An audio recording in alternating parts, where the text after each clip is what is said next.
warahmatullahi wabarakatuh. Perkenalkan, nama saya Agung Akbar Gemilang dengan stambuk A221 20098.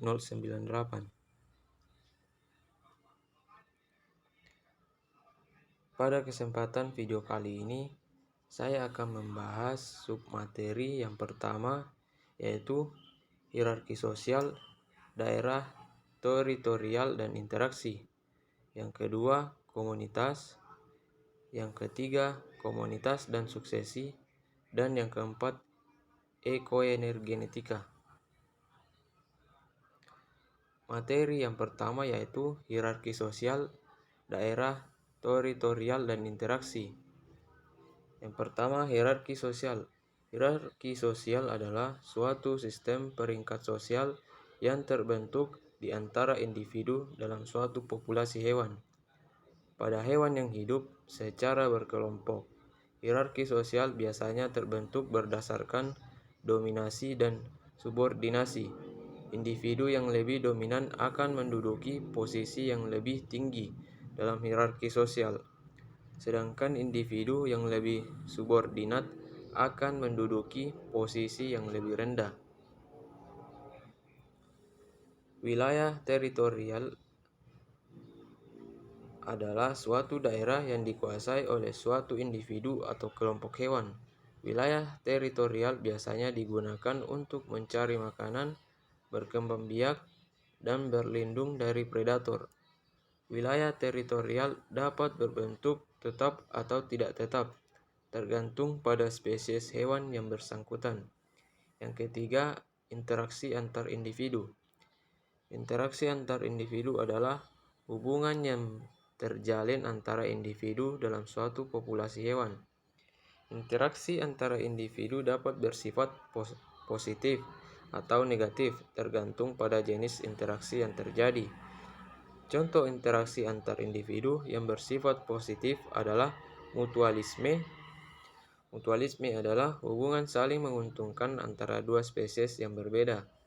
Contoh mutualisme pada hewan adalah hubungan antara burung pemakan kutu dengan hewan mamalia, di mana burung tersebut membersihkan kutu pada tubuh mamalia dan pada saat yang sama mendapatkan makanan. Materi yang kedua yaitu terkait materi komunitas. Komunitas dalam ekologi adalah sekumpulan populasi dari dua spesies atau lebih yang saling berhubungan dan menempati wilayah geografis yang sama pada waktu yang sama.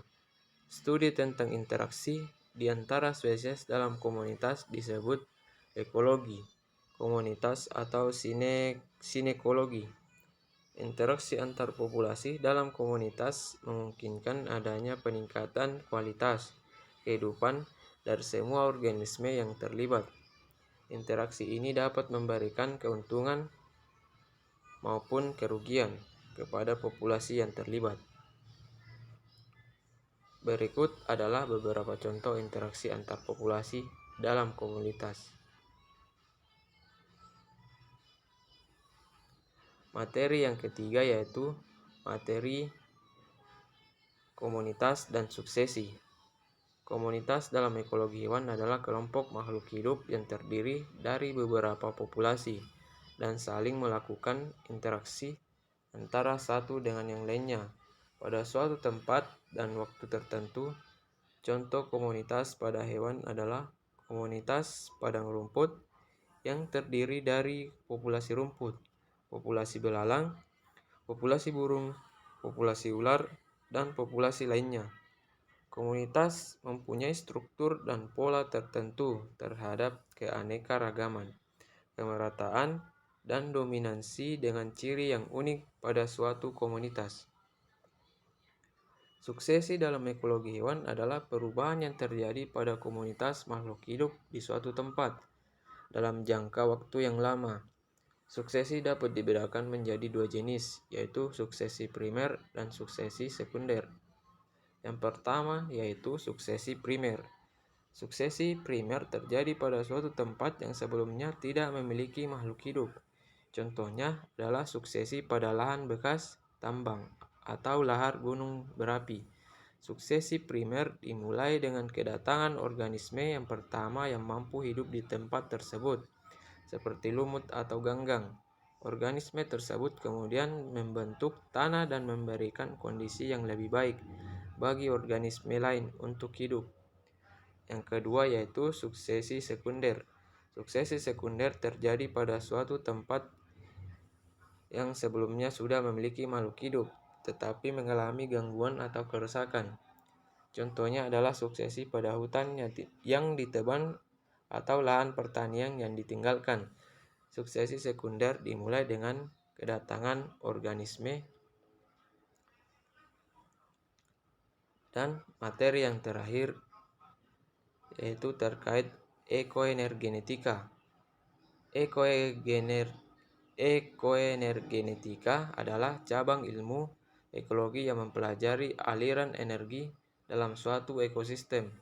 Dalam ekologi hewan, ekoenergetika sangat penting untuk memahami bagaimana energi mengalir melalui rantai makanan dan bagaimana energi tersebut digunakan oleh hewan dalam kehidupan sehari-hari.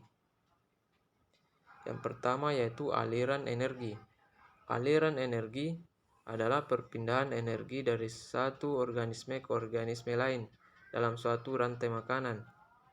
Aliran energi dimulai dari produsen, yaitu tumbuhan yang menghasilkan energi melalui fotosintesis. Energi tersebut kemudian dikonsumsi oleh konsumen primer, konsumen sekunder, dan seterusnya hingga mencapai konsumen tersier. Aliran energi dalam rantai makanan ini sangat penting untuk memahami bagaimana energi mengalir dalam suatu ekosistem. Yang kedua, piramida energi. Piramida energi adalah representasi grafis dari aliran energi dalam suatu ekosistem. Piramida energi merupakan jumlah energi yang tersedia pada setiap tingkat trofik dalam rantai makanan. Pada setiap tingkat trofik, hanya sebagian kecil energi yang dapat digunakan oleh organisme tersebut. Oleh karena itu, piramida energi selalu berbentuk piramida terbalik, di mana jumlah energi yang tersedia semakin kecil pada setiap tingkat trofik yang lebih tinggi. Yang ketiga, efisiensi. Energi efisiensi adalah rasio antara energi yang dikonsumsi oleh organisme dan energi yang tersedia pada tingkat trofik sebelumnya. Efisiensi energi pada setiap tingkat trofik biasanya sangat rendah, hanya sekitar 10% dari energi yang tersedia pada tingkat trofik sebelumnya yang dapat digunakan oleh organisme pada tingkat trofik yang lebih tinggi. Sekian materi yang bisa saya jelaskan. Wassalamualaikum warahmatullahi wabarakatuh.